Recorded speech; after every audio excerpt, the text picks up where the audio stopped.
The night sky above the New Mexico desert was clear and filled with stars. Inside the Horizon Deep Space Monitoring Station, Bill Taylor leaned back in his chair and sipped his lukewarm coffee.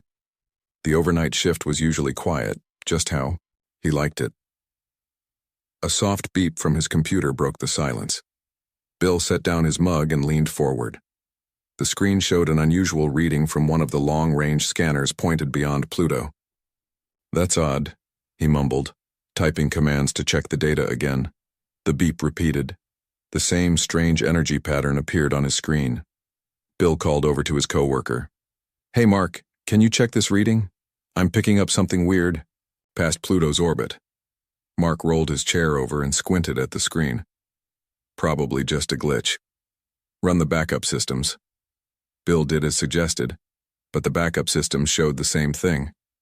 "Still there, and look, it's moving." Mark sat up, straighter now. "Moving? How fast?" After some quick calculations, Bill's face paled. "Too fast. Way too fast for any natural object." "Call Dr. Wilson," Mark said. "Now." 3 hours later, Dr. Helen Wilson stood before a room full of government officials and military personnel. The room was tense as she showed them the data from the Horizon Station. "These objects are artificial in nature," she explained, pointing to the images on the large screen.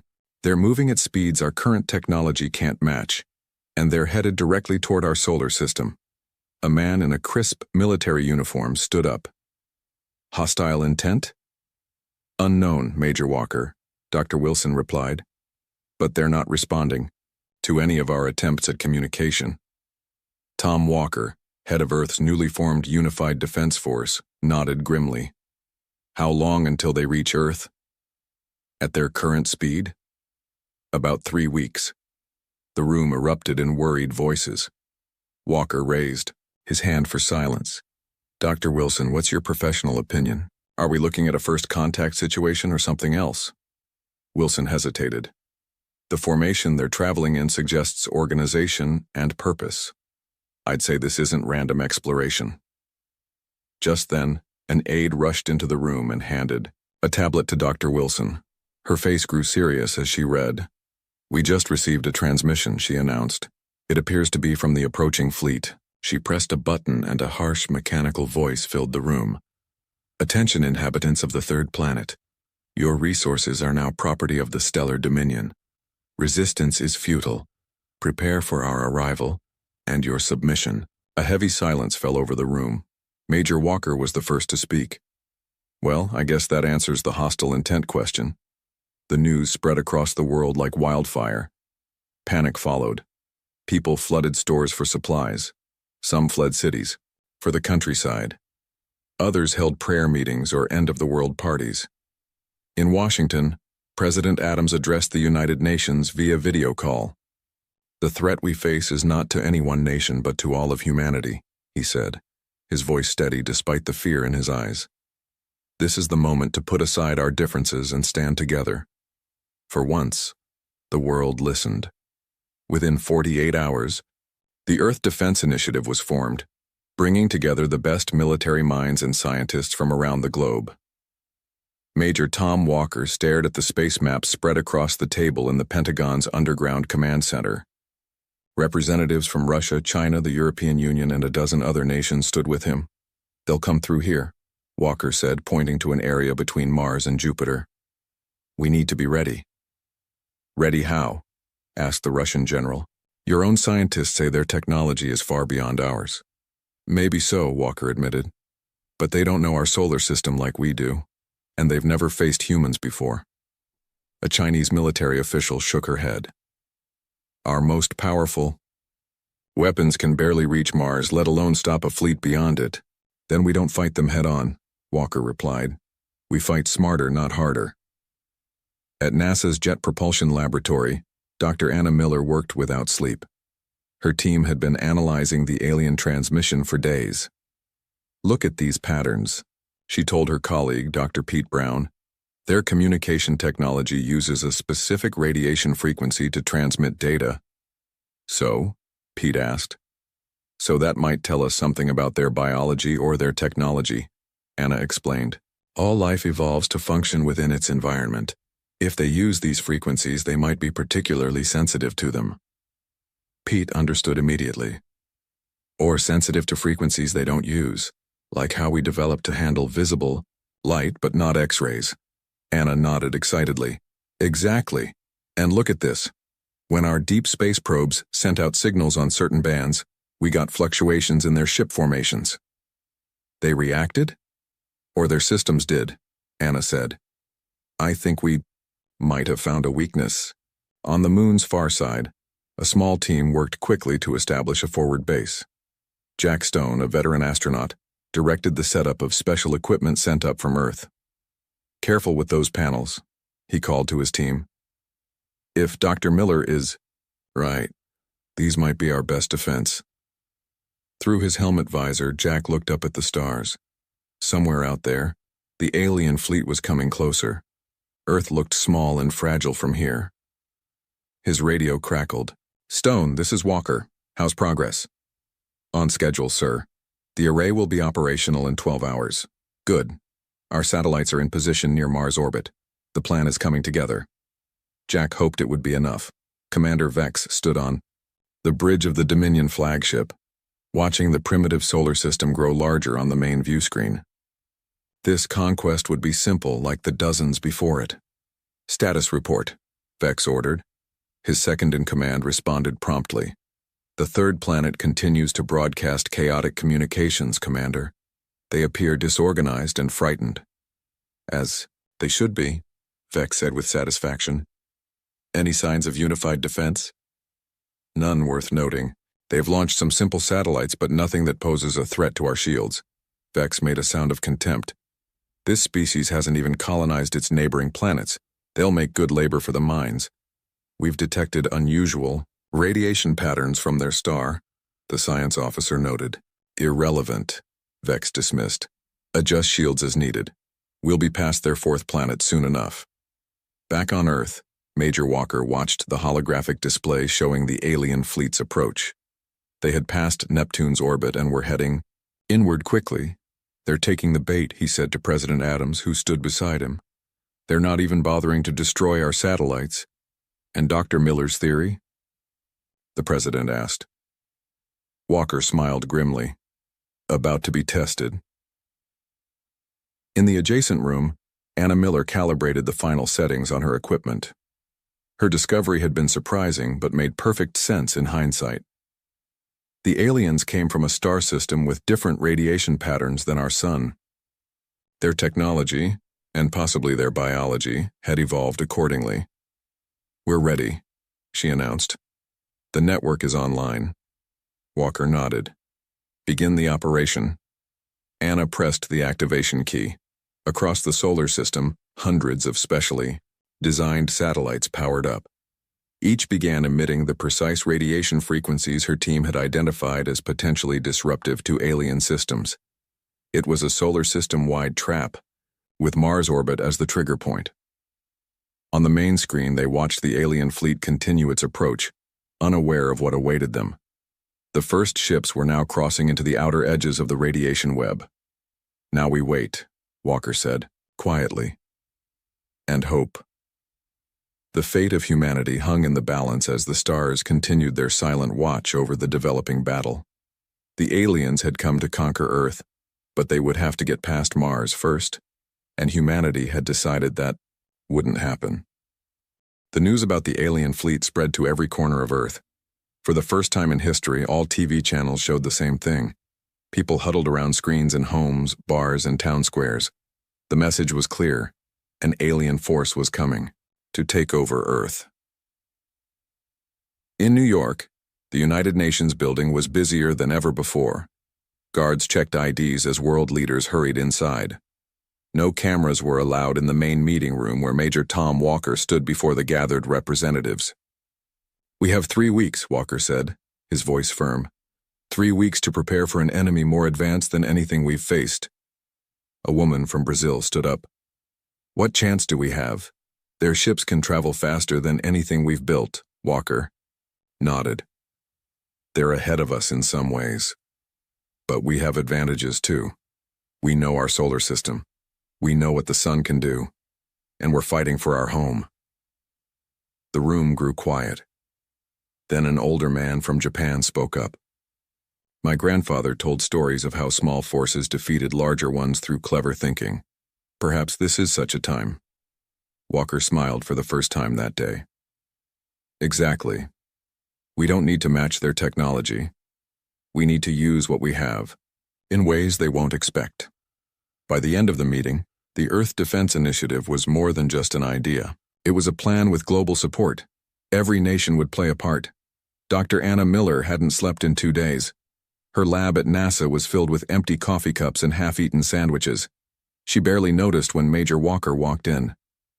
"Any progress?" he asked. Anna looked up from her computer. "Yes, look at this." She showed him a screen with colorful patterns. "These are the communication signals the aliens are using. See how they avoid certain frequencies? I think those frequencies might hurt them or their systems." Walker leaned closer. "You mean we've found a weakness?" "Maybe." Anna pointed to another screen. "Their ships changed course slightly when our Jupiter probe sent out signals on this band. It was small, but it happened every time. Can we use this?" Anna nodded slowly. "If we can create enough radiation on these frequencies throughout the solar system, yes, I think we can hurt them.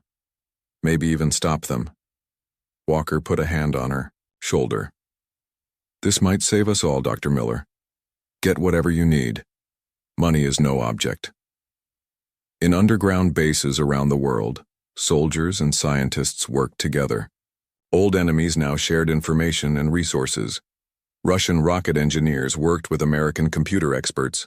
Chinese factory workers built parts designed by European scientists. Colonel Ray Jones walked through one such base near London.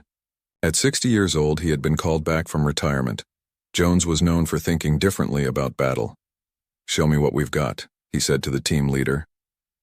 The young woman led him to a large table covered with blueprints. "These are the satellites we're building. They'll create a web of radiation throughout the solar system, focused especially around Mars' orbit." Jones studied the plans. "How many can we launch?" "With every nation helping, hundreds, maybe 1,000. Jones nodded approvingly. "The aliens will see them, but they won't know what they're for until it's too late." "Will it be enough?" the woman asked quietly. Jones didn't answer right away. Finally, he said, "In war, surprise is sometimes better than strength. We're about to surprise them very badly." On the moon base, Jack Stone and his team worked in the low gravity to set up huge panels that looked like solar arrays. But these weren't for collecting energy. They were for sending it out in very specific ways. Jack's radio crackled. "Stone, how's progress?" It was Walker checking in from Earth. "Almost done, sir. These arrays will hit them with exactly what Dr. Miller prescribed." "Good. The satellites are being launched now. Everything needs to be ready in 2 weeks." Jack looked up at the Earth hanging in the black sky. So beautiful. So fragile.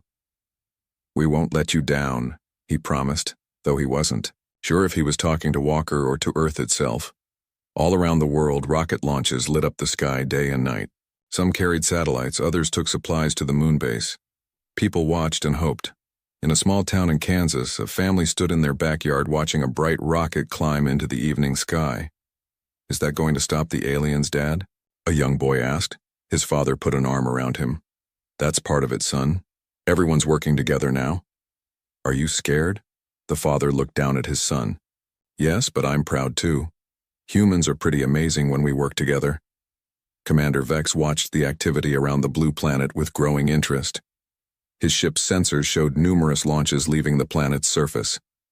"They are unusually active," he commented to his science officer. "Primitive efforts," the officer replied. "Their rockets use chemical fuel. The objects they're launching have minimal shielding. No weapons we can detect." Vex made a sound of amusement. "Perhaps they're sending us gifts to earn our mercy." The crew laughed. None of them believed this tiny world could pose any threat to the mighty Dominion fleet. "Their sun produces unusual radiation patterns," the science officer noted. "Different from our home system. Is it a concern?" Vex asked.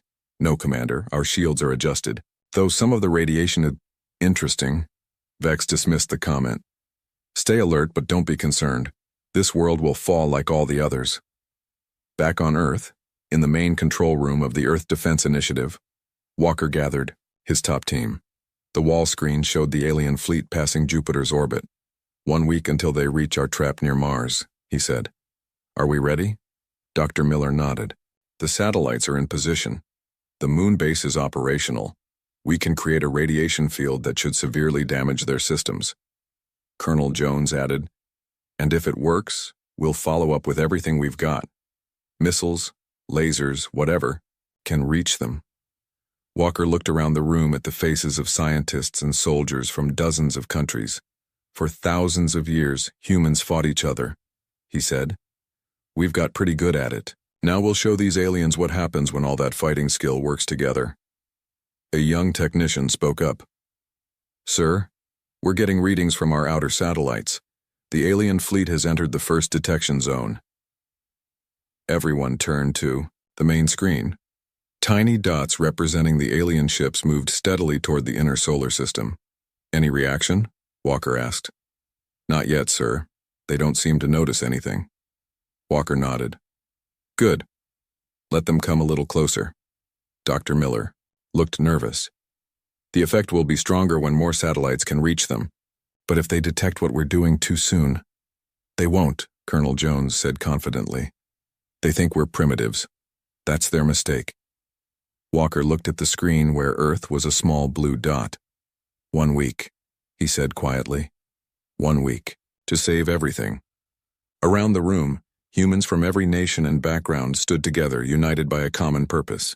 For the first time in history, humanity wasn't fighting itself, but standing as one against a threat from the stars. The greatest battle in human history was about to begin. The aliens had come to conquer Earth, but first, they had to get past Mars. And humanity had decided that wouldn't happen. Dr. Anna Miller stared at her computer screen, rubbing her tired eyes. She hadn't left the NASA lab in 3 days. The data patterns from the alien ships filled her screen with colored lines and numbers.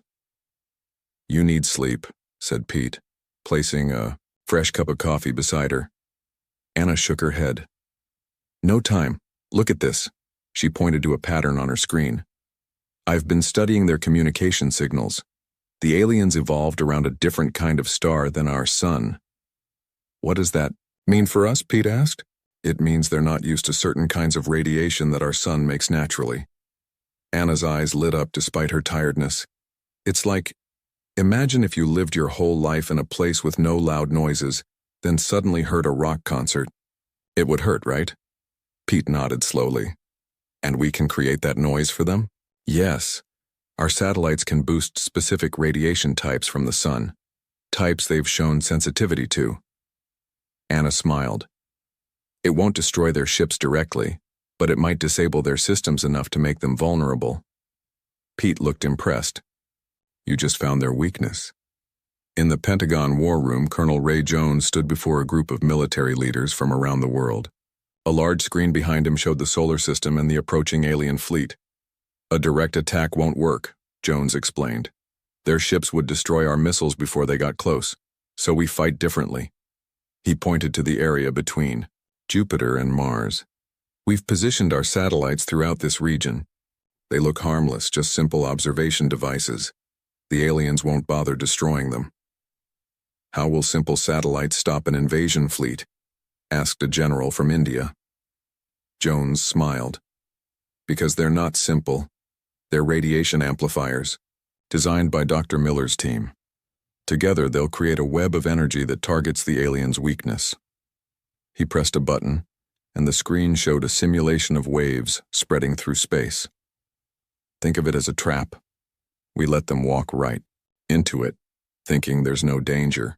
Then we spring it when they're too deep to escape easily. A Russian commander nodded with approval. A classic ambush. Exactly, Jones said, but on a solar system scale. Jack Stone floated outside the moon base, making final adjustments to a large array of panels. Earth hung in the black sky above him, blue and peaceful. Through his helmet radio, he heard the voice of his teammate Lisa. Final panel is aligned, Jack. We're ready here. Good work, Jack replied. Let's get inside. Walker wants a full system test in 1 hour. Once back inside the base, Jack joined his team in the control room. The screen showed the massive radiation amplifiers they had built on the moon's surface. These will hit them from behind, Jack explained to a new team member, while the satellites hit them from all other directions. Nowhere to run. Will it be enough? The newcomer asked. Jack's face grew serious. It has to be. Commander Vex stood on the bridge of the Dominion flagship, watching the planets of this primitive solar system grow larger on the view screen. They had passed the gas giant with its many moons and were approaching the inner system. Status report, Vex ordered. All systems normal, Commander, his second-in-command reported. We've detected numerous small objects in orbit around the 4th planet. Simple satellites as expected from a low-tech species. Vex nodded. And the 3rd planet? Still broadcasting chaotic messages. Their leaders are trying to maintain order, but we detect widespread fear. This pleased Vex. Fear made conquest easier. Scared beings didn't fight well. Prepare the conquest protocols, he ordered. We'll be at the 3rd planet in 5 days. The science officer approached cautiously. Commander, I'm detecting unusual solar radiation patterns in the space ahead. Explain. Our sun doesn't produce these specific frequencies. Our ships aren't designed to shield against them. Vex considered this briefly. Will it damage our ships? Unlikely, Commander, but it might cause minor systems interference. Noted. Adjust shields as needed. Nothing will stop our arrival. Back on Earth, Major Walker watched the main screen in the control center as the alien fleet approached the outer edge of their trap.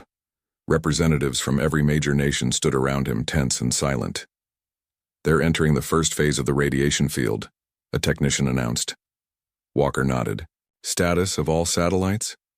Operational and ready, sir. Dr. Miller stood nearby, biting her lip nervously. The effect will be subtle at first. We don't want them to realize what's happening until it's too late. Walker turned to the assembled leaders. Once we activate the full system, there's no turning back. If this doesn't work, we have no other defense that can stop them before they reach Earth. The President of the United States stepped forward. The world stands united, Major. Proceed with the plan. Walker took a deep breath and turned to Dr. Miller. Activate Phase 1. She typed commands into her terminal. Phase 1 activated. Radiation levels increasing by 10%. On the screen, the alien fleet continued its steady approach, now entering deeper into the web of satellites surrounding the path to Mars. Aboard the Dominion flagship, a warning light flashed on a control panel. Commander, called the systems officer, we're experiencing minor fluctuations in our communication array. Vex looked unconcerned. Source? Appears to be solar radiation. Unusual patterns, but nothing our shields can't handle. Is it affecting our course? Negative, Commander. Just causing some signal noise. Vex dismissed the issue with a wave. Proceed as planned. Increase speed. I want to reach the 3rd planet. Ahead of schedule. The officer hesitated. Commander, I recommend caution. These radiation patterns are unusual. Are you suggesting this primitive species can affect space itself? Vex laughed harshly.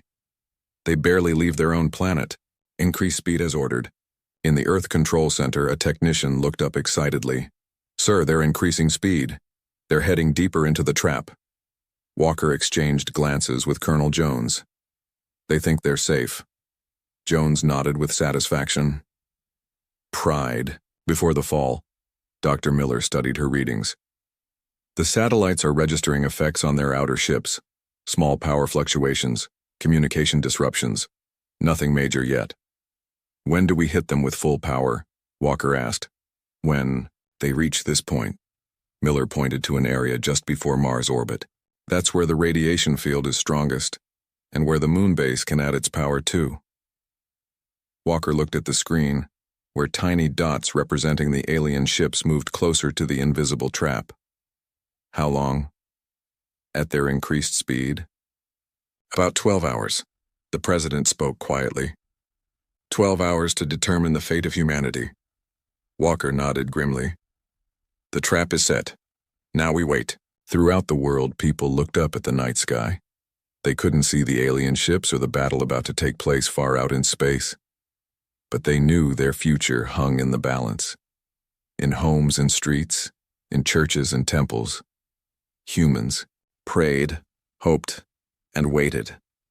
For the first time in history, all of humanity faced the same threat, shared the same fear, and hoped for the same victory. Out in space between Jupiter and Mars, the mighty Dominion fleet raced forward, unaware that they were flying into a trap set by the primitive humans they had come to conquer. The clever trap was about to be sprung.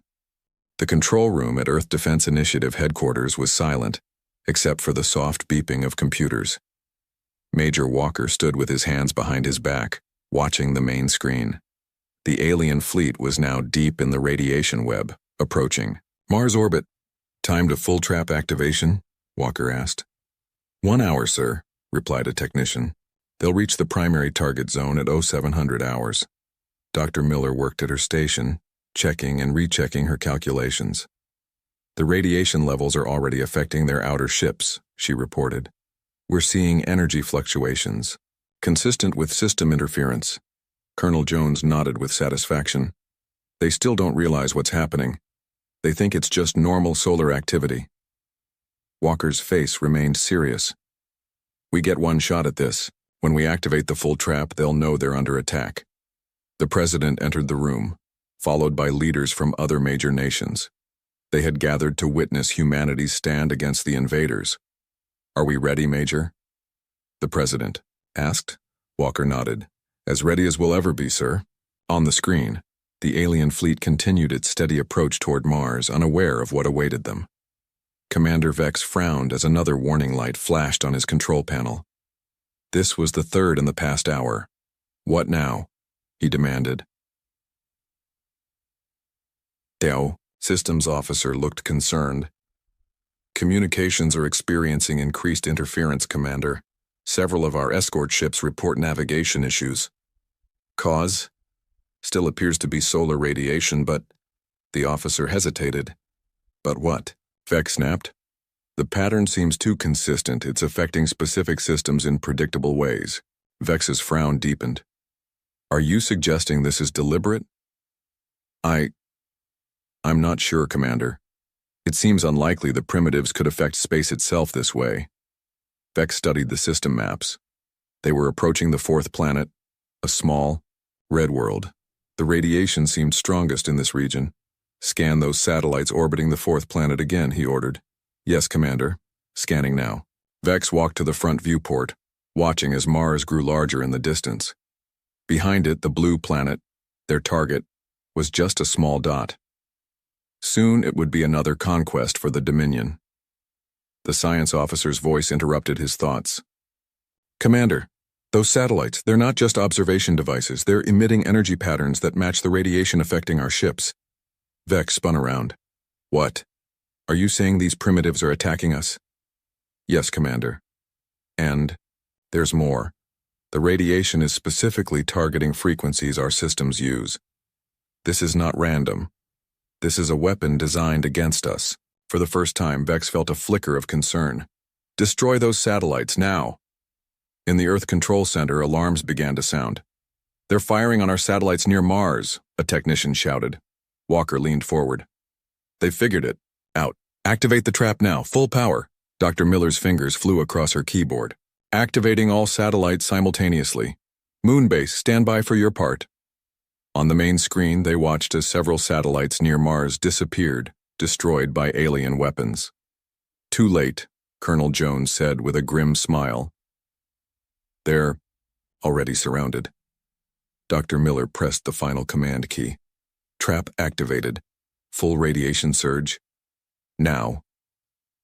On the moon, Jack Stone and his team watched their monitors light up with the activation signal. This is it, Jack called out. Activate the lunar arrays, full power. The massive panels outside the base hummed to life, focusing concentrated radiation toward the alien fleet. Combined with the satellite web, it created a massive, invisible, Field of energy specifically tuned to disrupt alien technology. Direct hit, Lisa reported. We're reading massive energy spikes across their fleet. Jack watched the readings with intensity. Keep it steady. Don't let up. Aboard the Dominion flagship, chaos erupted.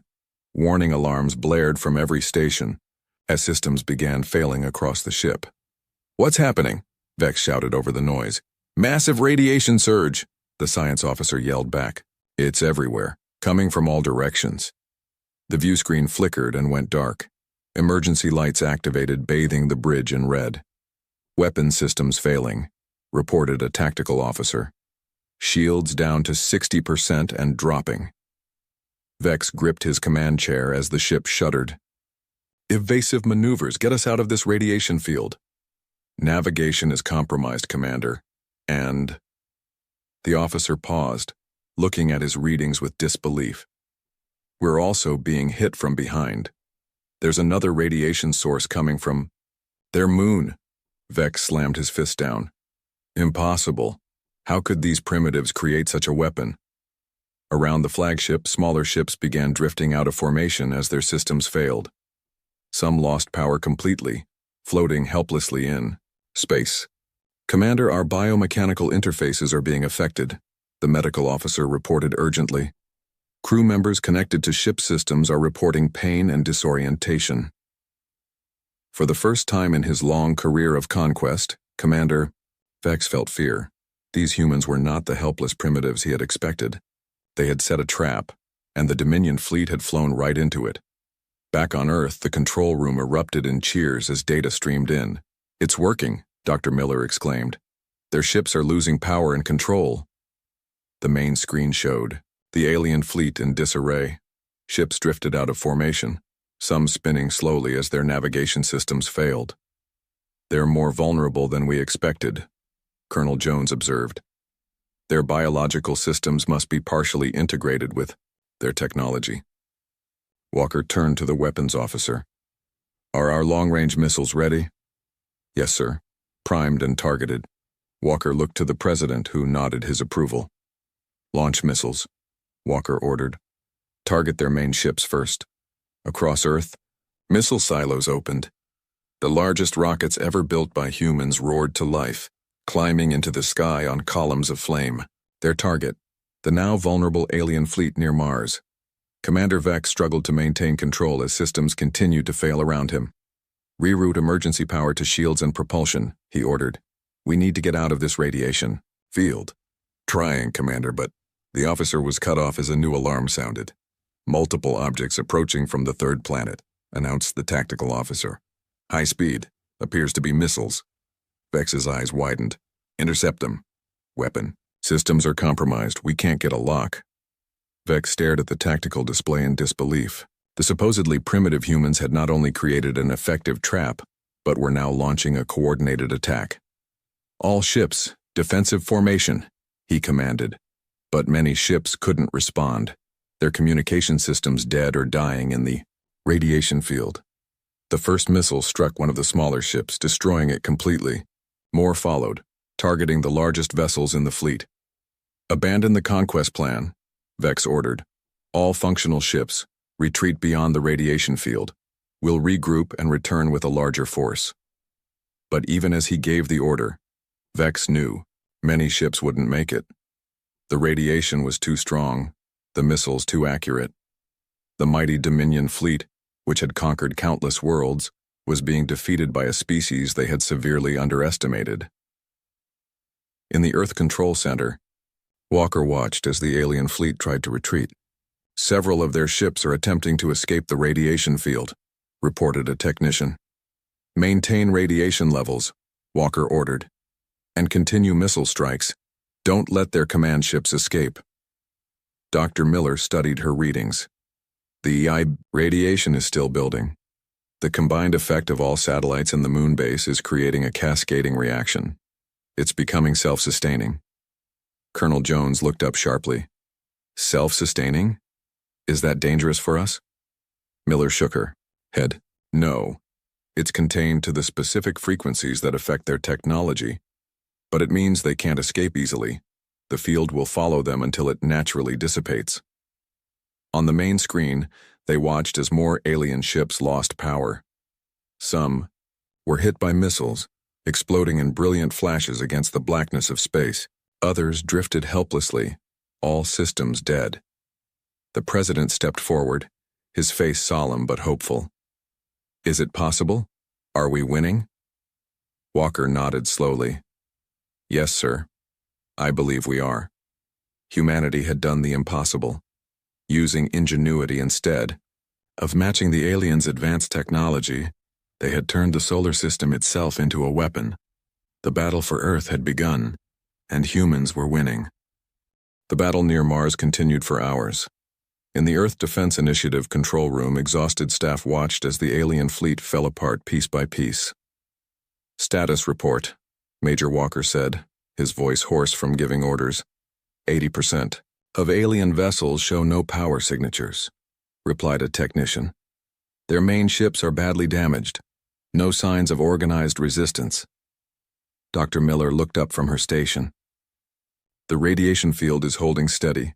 Any ship that tries to leave is immediately affected." Colonel Jones studied the tactical display. "They're done. They can't fight, and they can't run." A cheer began to spread through the control room. It started quietly with a few people and quickly grew until everyone was shouting and hugging each other. Tears flowed freely. People who had been strangers days ago now embraced like old friends. The president raised his hands, calling for quiet. When the room settled, he spoke solemnly. "This appears to be a victory, but let's not celebrate too soon. Major Walker, what is your assessment?" Walker straightened his tired shoulders. "Sir, the alien fleet has been neutralized. They pose no immediate threat to Earth. However," he paused, looking at the screens showing disabled alien ships. "We need to decide what to do with the survivors." A heavy silence fell over the room. In the excitement of survival, few had considered what would come next. Commander Vex lay on the floor of his flagship's bridge. Emergency lights cast an eerie red glow over the scene of destruction. Half his crew were unconscious or dead, their biomechanical implants overloaded by the radiation. The ship drifted powerless, spinning slowly in the emptiness between Mars and Earth. Through a viewport, Vex could see other Dominion vessels in similar states. Dark, lifeless hulks, where proud warships had been. "How?" he whispered to himself. "How did primitives do this?" The science officer crawled to his side, badly injured but conscious. "They used our own technology against us, Commander. The radiation, they found our weakness." Vex stared at the small blue planet visible in the distance. It looked so harmless, so small, yet it had produced beings capable of defeating the mighty Dominion fleet. "Send the distress signal," Vex ordered weakly. "The Dominion must be warned." "Communications are dead, Commander," the officer replied. "Nothing works." For the first time in his long life of conquest, Vex understood defeat. The humans would come for them now. The conquerors had become the conquered. On the moon base, Jack Stone and his team monitored the effectiveness of their radiation arrays. "We did it," Lisa said, her voice filled with wonder. "We actually did it," Jack nodded, watching the screens showing the disabled alien fleet. "Looks like Earth is sending ships to investigate the alien vessels. They want to capture their technology." "What will happen to the aliens?" someone asked. Jack's face grew serious. "That's not for us to decide, but I imagine we'll learn a lot from them and their ships." He looked up at Earth through the base's window. The blue planet seemed more precious than ever. "One thing's for sure," he said quietly. "Everything changes. From today, humanity knows we're not alone and we know we can defend ourselves." 3 months later, Major Walker stood in a massive hangar at Area 51. Before him was the partially disassembled command ship of the alien fleet. Scientists and engineers crawled over it like ants, studying every piece of technology. Dr. Miller approached, carrying a tablet. "Amazing news, Tom. The propulsion system works on principles we barely understood before. With this knowledge, we could reach nearby stars within a decade. Walker nodded. And the weapons? Equally advanced. But honestly, our radiation trick was more effective than anything they had.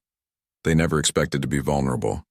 They walked together through the hangar, past pieces of alien technology being carefully studied. What about the prisoners? Walker asked quietly. Miller's face grew serious. They're cooperating mostly. Their commander, Vex, still refuses to speak, but others are providing valuable information. Such as? Miller stopped walking. Tom, they've conquered dozens of worlds, and the Dominion is much larger than just this fleet. They'll send others when they realize what happened. Walker frowned. How long do we have? Years, probably. The Dominion is vast, but communication between stars takes time. We need to be ready when they come. Walker looked around at the alien technology. Then we better learn fast. 1 year after the battle, the United Nations Space Command held a ceremony at their new headquarters. Representatives from every nation gathered to witness the unveiling of humanity's new defense fleet. 6 ships floated in orbit above Earth, visible on the huge screens in the ceremonial hall. They were unlike anything humans had built before, a perfect blend of Earth design and alien technology. The president stood at the podium addressing the crowd. 1 year ago, we faced extinction. Aliens came to conquer Earth, believing us to be primitive and helpless. They never reached Mars. The crowd applauded, many with tears in their eyes as they remembered the fear of those days. Today we unveil the Guardian Fleet.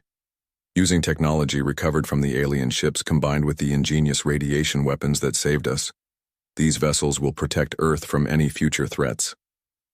On the main screen, the ships activated their engines, glowing with blue energy. But we will not just defend, we will explore. The stars are no longer beyond our reach. Within 5 years, the first human expedition will leave our solar system. The applause was thunderous. In his new office at the Space Command, Major Tom Walker, now Admiral Walker, looked at a star map covering one wall. Small lights indicated the locations of known Dominion worlds, based on information from the captured aliens. Colonel Jones, now his second-in-command, studied the map with him. They'll come eventually, Jones said. The Dominion won't forget what happened here. Walker nodded. I'm counting on it, but next time we won't be waiting inside our solar system. He pointed to locations beyond the solar system. We'll have early warning stations here, here, and here, and the Guardian Fleet will be ready. Jones smiled slightly. From nearly conquered to preparing our own defenses among the stars. Not bad for 1 year's work. Walker turned to the window, looking up at the night sky. The universe just got a lot smaller and a lot more dangerous, but humanity has proven one thing. What's that? Jones asked. That we belong out there, and anyone who thinks we're easy prey is making a deadly mistake. In the depths of space far beyond Pluto, a small probe drifted silently. It was the first of hundreds that would form humanity's early warning network. On its side was a simple message in multiple languages, including the Dominion script learned from the prisoners. It read, "This system is protected. Approach in peace or not at all." Inside the probe, advanced sensors watched the stars, ready to alert Earth to any approach. The message was clear to any who might come with conquest in mind. Earth was no longer an easy target. They had come to conquer Earth, but were killed by humans before they reached Mars. Any others who tried would meet the same fate. Humanity had taken its first steps into a larger universe, not as victims but as equals ready to defend their home. As Admiral Walker had said at the launch of the Guardian Fleet, "Today we put the stars on notice. Humanity has arrived."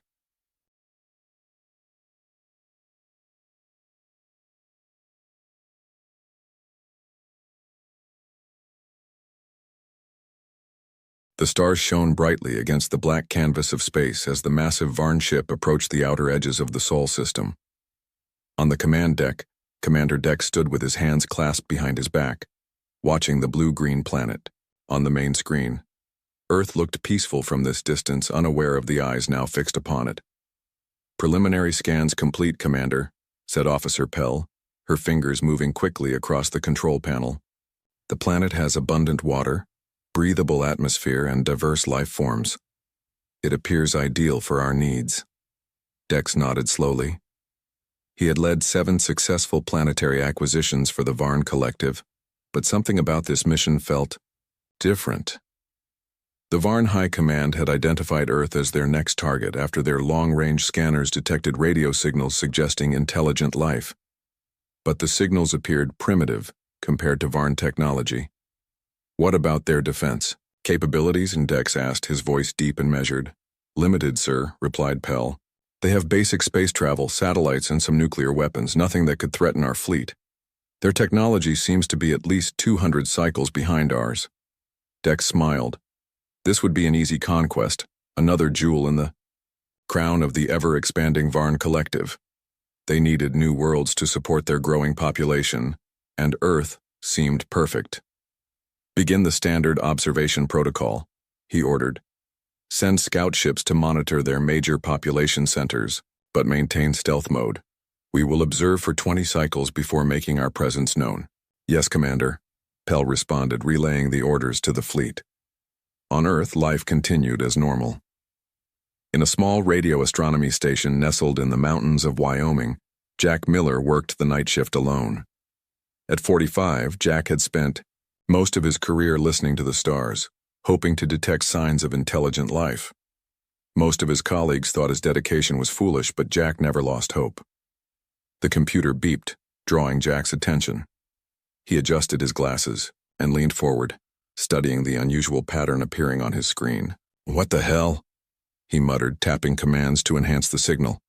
The pattern didn't match any natural cosmic phenomenon he'd ever seen. It appeared structured, almost like a code. Jack's heart raced as he began recording the signal and running it through various analysis programs. After 20 years of searching, could this finally be it? First contact? He reached for his phone to call his supervisor, but stopped. They'd want proof, solid evidence before taking him seriously. He needed more data. Outside the station, stars twinkled innocently in the night sky, hiding the Varn scout ship that hovered silently above, its advanced cloaking technology rendering it invisible to Earth's detection systems. 3 days later, at the Pentagon, Air Force General Tom Harris reviewed reports of unusual radar anomalies detected near Jupiter. The anomalies had appeared suddenly and then vanished just as quickly. Could be equipment malfunction, suggested Major Lisa Brown, his intelligence officer. A former fighter pilot with sharp instincts, Lisa had never fully trusted technology, but similar readings were reported by 3 separate tracking stations. General Harris frowned. Natural phenomena? Possibly, Lisa replied, though her expression suggested otherwise. But the movement patterns seemed too deliberate. I've never seen anything like it. Keep this quiet for now, the general ordered.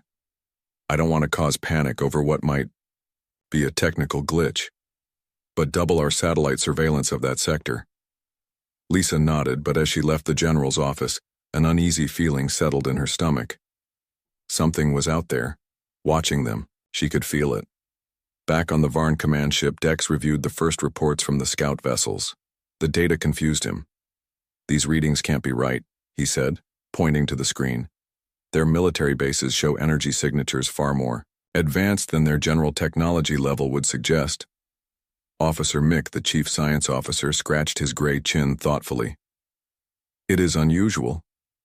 Their civilian technology appears quite basic, but these military installations, some of their capabilities approach our own. A species that develops military technology before civilian applications? Asked Pell. That doesn't follow the normal evolution pattern. Dex felt a flutter of concern. The Varn Collective had conquered many worlds, but all followed predictable technological development paths. Earth seemed different. Send more scouts, he ordered. I want detailed scans of every major military installation, and maintain absolute stealth. If they are more advanced than we thought, we cannot risk early detection. At his small apartment, Jack had barely slept for 3 days. His walls were covered with printouts of the signal patterns he'd detected. He'd tried every decoding algorithm he knew, but nothing made sense yet. The phone rang, startling him from his work. "Jack Miller," he answered absently. "Jack, it's Ben, from the station. You need to come in right now." Ben's voice sounded strained. "We're picking up those signals again, but they're stronger, and they're coming from multiple points now." Jack's heart skipped a beat. "I'll be there in 20 minutes. As he rushed to gather his notes, Jack glanced out his window at the night sky. For a moment he thought he saw a faint light moving unnaturally among the stars. He blinked, and it was gone. Lisa Brown sat in a classified briefing room with representatives from various intelligence agencies. The atmosphere was tense as satellite images flashed on the large screen. "These objects were captured by our deep space telescopes near Jupiter's orbit," explained Dr. Allen from NASA. "They disappeared from our conventional radar almost immediately, but the optical telescopes caught them briefly. The images showed blurry shapes that clearly didn't match any known spacecraft design. They were smooth, almost oval, with no visible propulsion systems." "Are we talking about—" someone began, not finishing the question. "We're not making any official conclusions yet," Dr. Allen replied carefully. "But these objects move in ways that defy our understanding of physics. They accelerated from stationary to 60,000 miles per hour in less than 3 seconds. "Any communication attempts?" asked a CIA representative. "None," replied Dr. Allen. "But we've detected unusual scanning frequencies directed at Earth. Whatever these objects are, they're studying us." Lisa felt a chill run down her spine. "How long have they been watching?" "We first detected them 5 days ago, but they could have been there longer with their stealth capabilities." The room fell silent as the implications sank in. Humanity might not be alone anymore. On the Varn ship, alarms suddenly blared. Dex rushed to the command center. "What's happening?" he demanded. "One of our scout ships was nearly detected, Commander," Pell reported nervously. "Earth's detection systems are more sophisticated than we thought. The scout had to execute an emergency maneuver to avoid being tracked." "Impossible," Dex muttered. "Their technology shouldn't be capable of that." Mick approached with a serious expression. "Commander, I've completed a deeper analysis of their communications. Their technological development doesn't follow a steady progression like most species. They have periods of explosive advancement, especially during times of conflict." He displayed a chart showing Earth's technological timeline. "Notice these spikes. They coincide with what they call world wars and other periods of intense competition." Dex studied the chart with growing concern. "They advance through conflict?" "Yes, Commander. And there's more. Some of their military installations show signs of technology that shouldn't exist based on their overall development level. It's as if they're hiding their true capabilities." The command center fell silent. The easy conquest Dex had anticipated suddenly seemed much less certain. "Recall all scout ships," he ordered finally. "We need to reassess our approach. This planet may require more careful handling than we thought." As the officers rushed to comply, Dex turned back to the view screen, gazing at the distant blue world. For the first time in his long career of conquest, he felt something unfamiliar, a twinge of doubt. On Earth, unaware of the eyes watching from beyond, humanity continued its daily routines. But in hidden military bases and one small radio astronomy station in Wyoming, the first pieces of a world-changing puzzle were beginning to come together. The game of cat and mouse had begun, only neither side yet knew which was which. Jack Miller's discovery had not gone unnoticed. Within days, his small radio astronomy station in Wyoming became the center of attention for a select group of government officials. They arrived in black SUVs early in the morning, led by Major Lisa Brown. "Mr. Miller," Lisa said, showing her military ID. "We need to talk about the signals you've been tracking." Jack's eyes widened. "How did you know about that? I haven't published anything yet." "We monitor communications related to unusual astronomical phenomena," she replied carefully. "Your discovery aligns with other observations we've been tracking. Inside the station, Jack displayed his findings on the main screen, complex patterns that repeated at precise intervals. "These aren't natural," Jack explained, his voice filled with excitement and fear. "They're too structured, too regular, and they're coming from multiple points now, primarily near Jupiter's orbit." Lisa nodded, her expression grave. "We've detected unusual objects in that same area, objects that move in ways our physics can't explain." Jack felt a chill run down his spine. After years of searching the stars for signs of intelligent life, the confirmation brought more fear than joy. "Are we being invaded?" he asked quietly. "We don't know yet," Lisa answered honestly, "but we need your help to understand what they're saying." Aboard the Varn flagship, Commander Dex faced mounting problems. Their stealth technology wasn't working as effectively as expected. 3 scout ships had nearly been detected in the past. Week alone. "How is this possible?" Dex demanded, pacing the command center. "Their detection systems shouldn't be this advanced." Officer Mick displayed new findings on the main screen. "We've discovered something unusual, Commander. Earth appears to have a hidden defense network. It's cleverly disguised as ordinary satellites and space debris, but our deep scans reveal sophisticated technology." Dex studied the images with growing concern. The humans had created a detection grid that covered their entire planet, disguised as ordinary communication satellites. "They're paranoid," Officer Pell observed. "They built all this without even knowing we exist. Or perhaps they've encountered others before us," Mick suggested quietly. The possibility hung in the air, unsettling the entire command staff. The Varn Collective had always believed themselves to be among the most advanced spacefaring civilizations. The idea that others might have already visited Earth, or worse, that humanity had repelled previous visitors, was disturbing. "We need more information," Dex decided finally. "Prepare a landing team. We'll send them to one of their less populated areas to collect intelligence directly." General Tom Harris stood before the Emergency Council of World Leaders, gathered secretly, in an underground facility beneath Geneva. The faces on the screens represented every major nation on Earth. "Ladies and gentlemen," Harris began, "the evidence is now undeniable. We are being observed by vessels of non-human origin." Murmurs filled the secure communication channels as Harris displayed satellite images and data collected from around the world. "In the past 2 weeks, we've recorded over 50 instances of these craft in Earth's orbit. They're using advanced cloaking technology, but our Sentinel defense network has detected their energy signatures." The President of the United States leaned forward. "General, what do we know about their intentions?" "Very little, Madam President. They haven't attempted communication. Their behavior suggests reconnaissance. They're studying us, particularly our military capabilities." "Could this be first contact?" asked the British Prime Minister. The Russian president's voice was grim. "First contacts don't typically involve stealth. This appears more like preparation for something else." "We agree," General Harris replied, "which is why we've activated Protocol Omega." The announcement caused visible reactions among the world leaders. Protocol Omega had been established decades ago, a contingency plan for exactly this scenario. "The Omega weapons platforms are now on standby," Harris continued, "and we've begun warming up the Horizon system."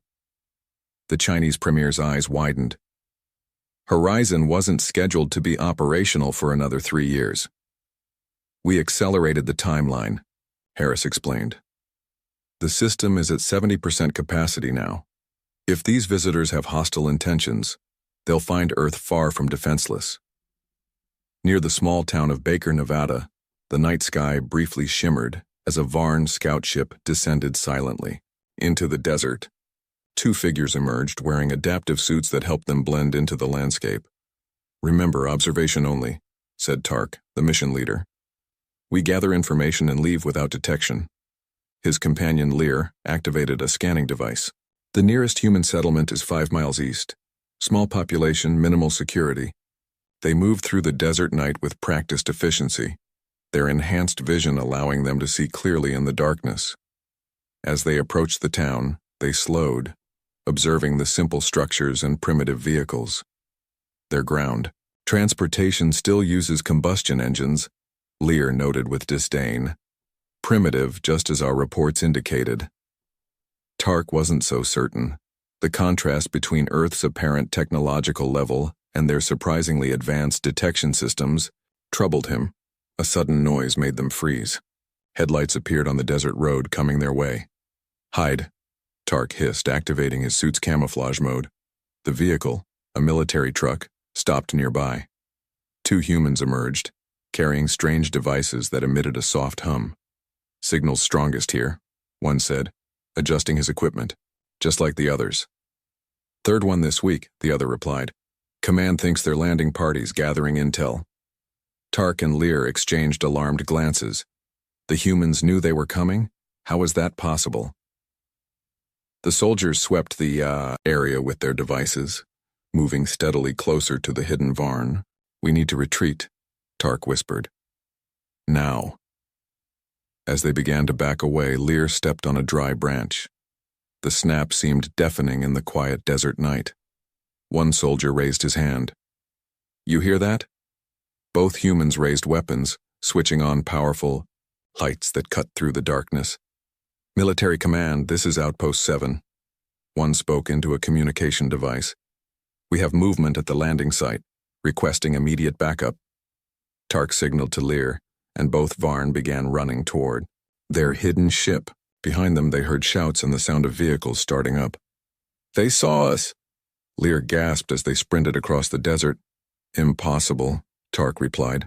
"Our suits should make us invisible to their eyes." Yet somehow the humans were tracking them with unerring accuracy. They reached their ship just as military vehicles appeared on the horizon. As they lifted off, something struck the hull, a tracking device that began broadcasting their position to every military installation within 1,000 miles. Back at the radio astronomy station, Jack Miller worked alongside a team of cryptographers and linguists, attempting to decode the alien signals. Progress had been slow until Lisa brought in a new piece of information. "We captured this from the scout ship that landed in Nevada," she explained, displaying a new signal pattern. "It's a direct transmission to what we believe is their mothership." Jack compared it to his earlier recordings. "The structure is similar, but this is much clearer." He began running it through his decoding algorithms. "If we can break this, we might finally understand what they're saying." The computer worked for hours, analyzing patterns and searching for meaning in the alien communication. Finally, a partial translation appeared. "Human defenses, unexpected, request additional preparation for..." The last word made everyone in the room go silent. "Are we sure about this translation?" Lisa asked, her voice tight. Jack nodded, slowly. "The algorithm is confident about this part. The last word translates to conquest or possibly acquisition." Lisa looked at the team of scientists and military personnel gathered in the small station. "I need to inform General Harris immediately. It appears we're not dealing with peaceful explorers." As she stepped outside to make the secure call, Lisa looked up at the stars. Somewhere up there, an alien fleet was preparing to take their world. What they didn't know was that humanity had been preparing for this moment for generations. Earth was about to show its teeth. The urgent meeting of Earth's Joint Defense Council convened at 0300 hours in the underground facility beneath Geneva. Representatives from all major military powers sat around a circular table, their faces grim in the harsh light. General Harris stood at the central display, showing footage of the alien scout ship that had been tracked leaving Nevada. "We successfully attached a tracking device to their vessel," he explained. "For 6 hours we monitored its return to the main fleet hiding behind Jupiter's moon Callisto. Then our signal was detected and blocked." "How many ships are we facing?" asked the Russian commander. "Based on energy signatures, we estimate 18 major vessels and at least 40 smaller craft," Harris replied. "Their technology appears to be approximately 30 years ahead of our publicly known capabilities." The emphasis on publicly known wasn't lost on anyone in the room. For decades, the world's governments had hidden their most advanced weapon systems, preparing for this very scenario. "The translation team has confirmed the aliens' intentions," Harris continued. "They call themselves the Varn Collective. They're An expansionist species that has conquered multiple worlds. Earth is next on their list. Lisa Brown stepped forward. The good news is they believe us to be less advanced than we actually are. Their reconnaissance has focused primarily on our civilian infrastructure, which gives us an advantage. Then, it's time to activate the Horizon system, said the Chinese general. Harris nodded. All Horizon platforms are now at full operational status. Additionally, we're deploying Aurora squadrons to defensive positions. The Aurora program, hypersonic, aircraft with neural link pilots, had been kept completely secret from the public. Only those with the highest security clearances knew of their existence. What about the captured alien? Asked the French representative. Harris glanced at Lisa. Major Brown will lead the interrogation team. Commander Dex paced the command deck of his ship, fury evident in every step. The mission to Earth's surface had been a disaster. How did they detect our scouts? He demanded. And how did they manage to track the ship back toward our position? Officer Mick looked troubled. Commander, we've analyzed the device they attached to our scout ship. It's far more sophisticated than anything we expected from them. Their level of paranoia is unprecedented, Officer Pell added. They have defense systems in place against threats they shouldn't even know exist. A communication alert sounded and Dex turned to the main screen. The face of Supreme Director Cass appeared, the leader of the Varn Collective expedition. Commander Dex, Cass said, his voice cold. Your reconnaissance has been compromised. The humans are aware of our presence and appear to have unexpected defensive capabilities. Dex stood straight. Yes, Supreme Director.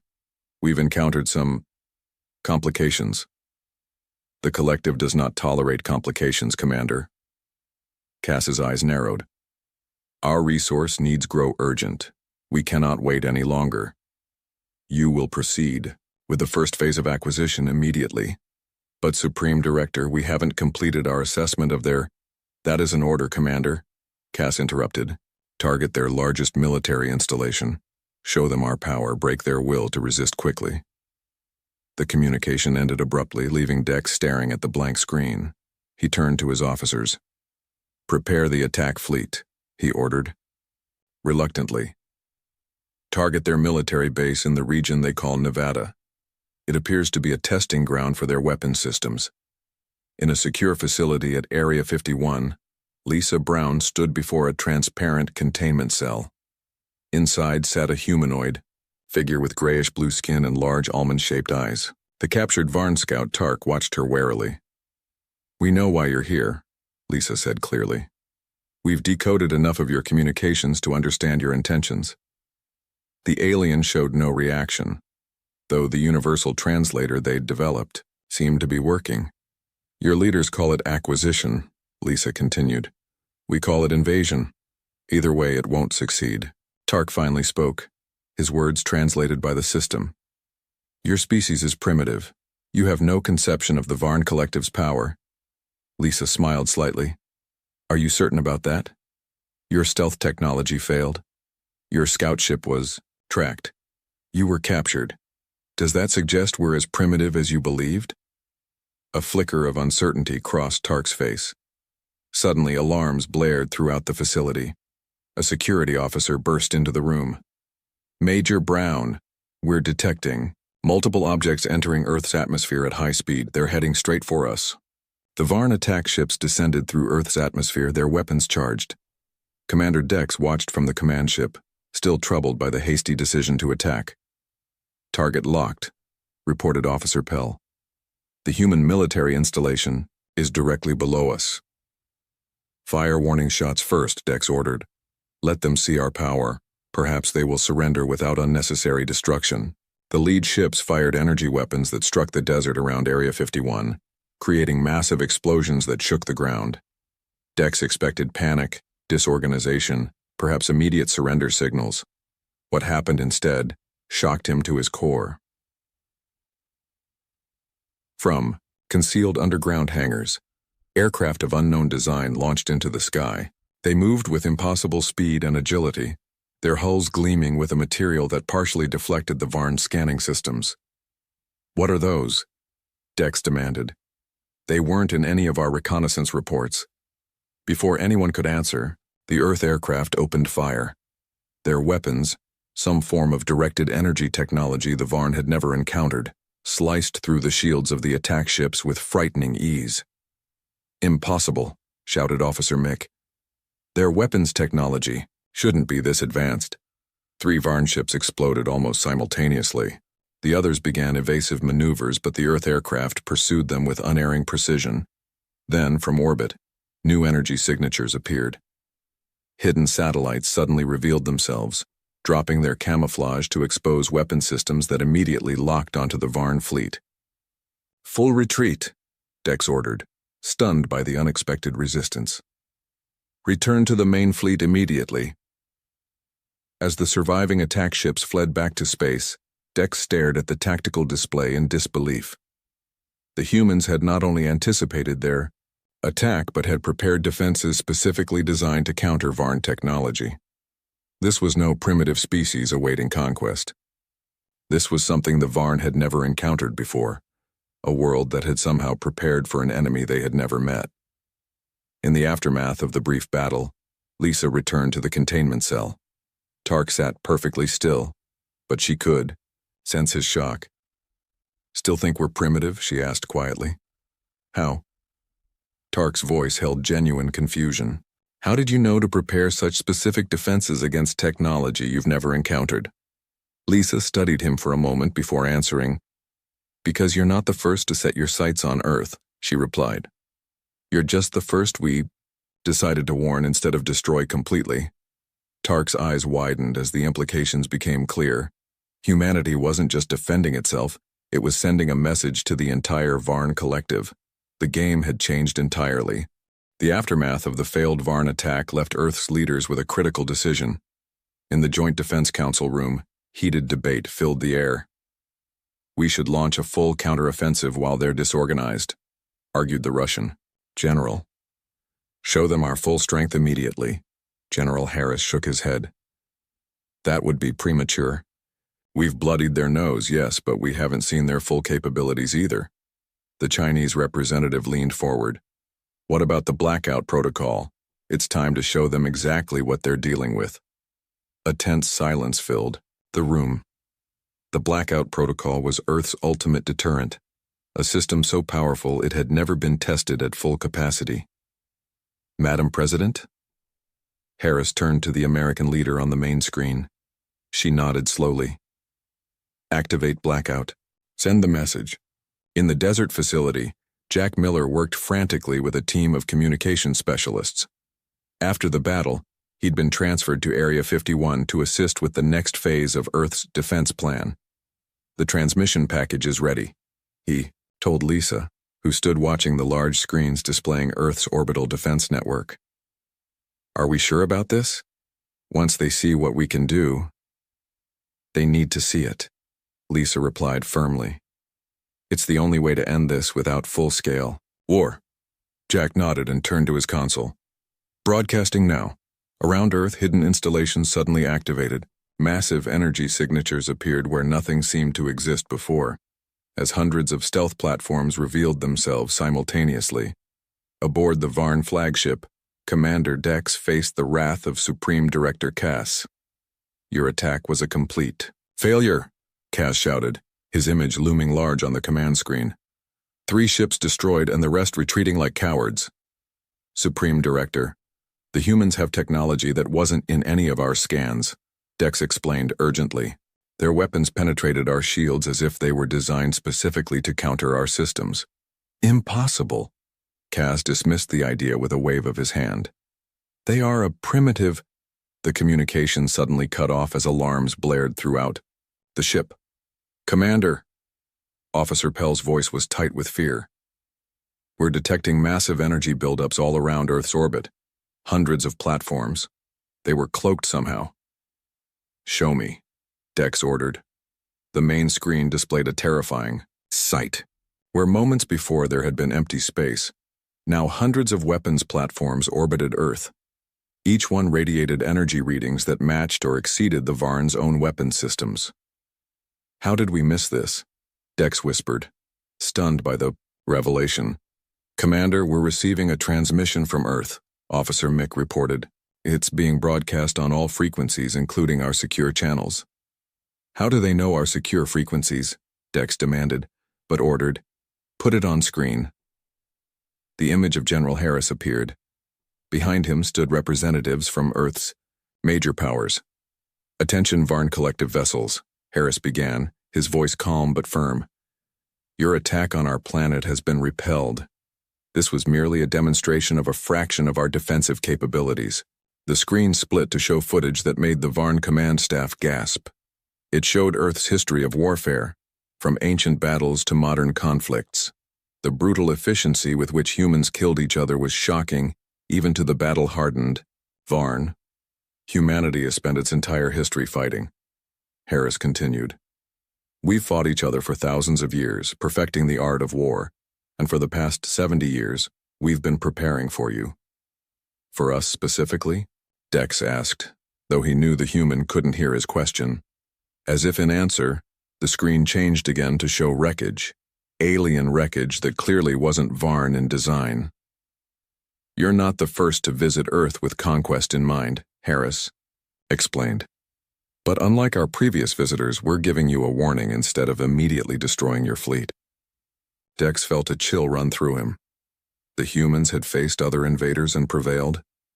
The display changed to show the orbital platforms surrounding Earth.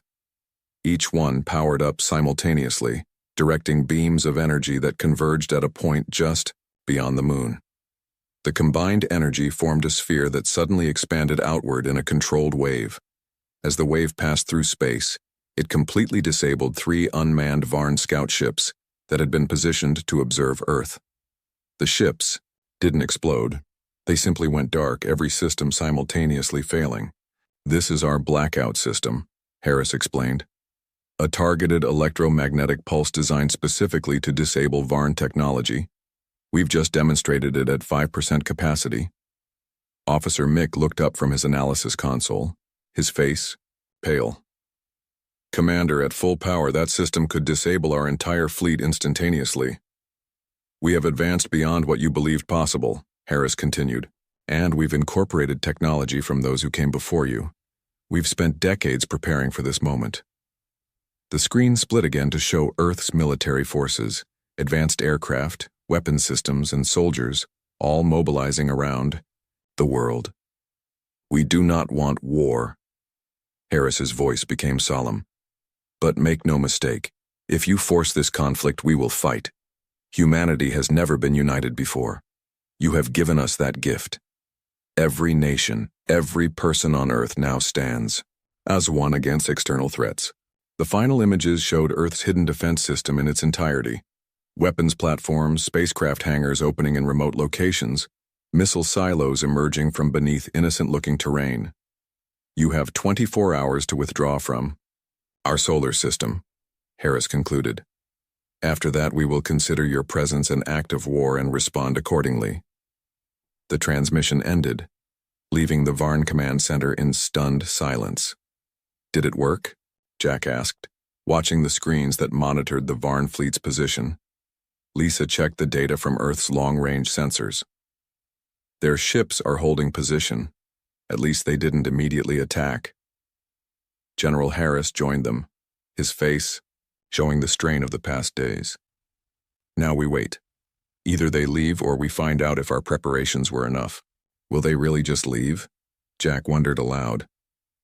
After coming all this way? Lisa glanced toward the section of the facility where Tark, the captured Varn, was being held. That depends on whether they believe us.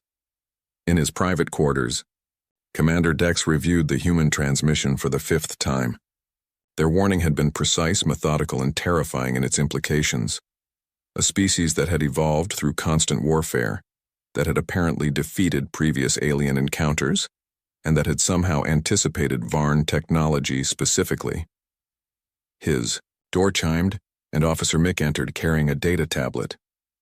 Commander, I've completed the analysis of the human defense system, Mick reported.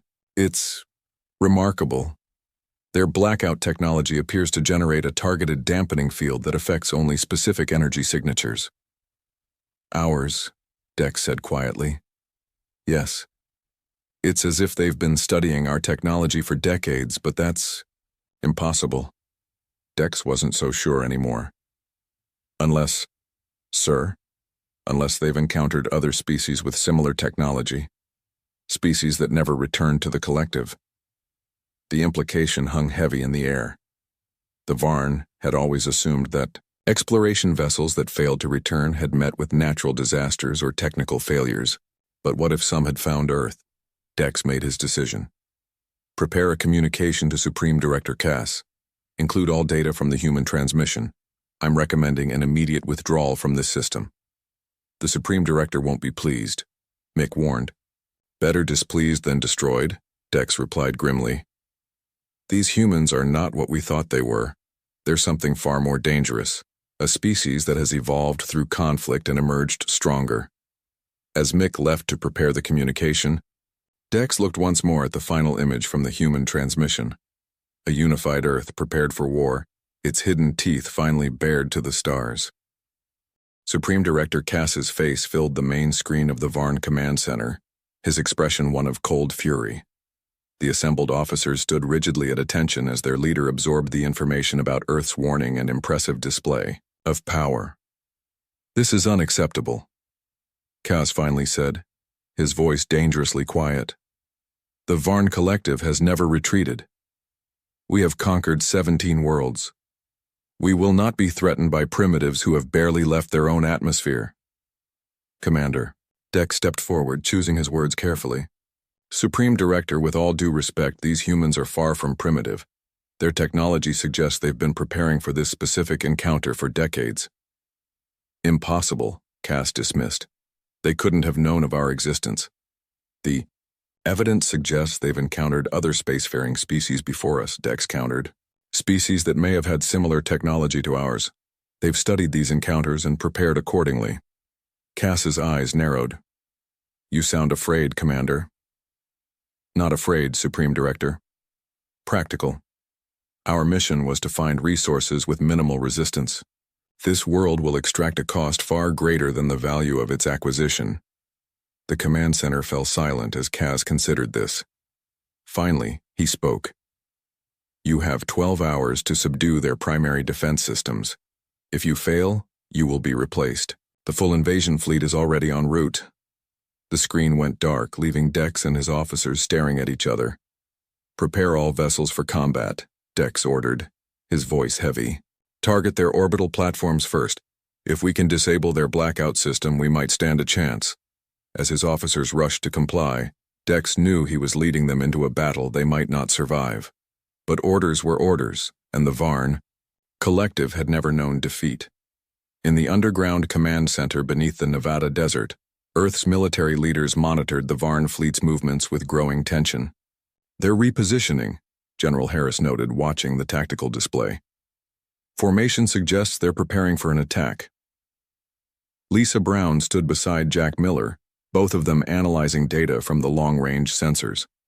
They didn't believe our warning, she said quietly. Or their leadership didn't, Jack replied. Our prisoner Tark seemed convinced. Harris turned to his communications officer. Is the broadcast ready? Yes, sir. All systems standing by. Harris nodded grimly. Then it's time to show them we weren't bluffing. He pressed a button on the command console. This is General Harris. Activate Horizon. Authorization code Alpha 7 Delta Omega. Around the world, hidden facilities powered up. Simultaneously, deep beneath the oceans, in remote mountain ranges and concealed in what appeared to be ordinary satellites, the Horizon system came fully online for the first time. The Varn attack fleet moved into position, weapons charged and targeting Earth's orbital defense platforms. From the command ship, Dex gave the order to fire. Streams of energy lanced out toward Earth's defenses. But something unexpected happened.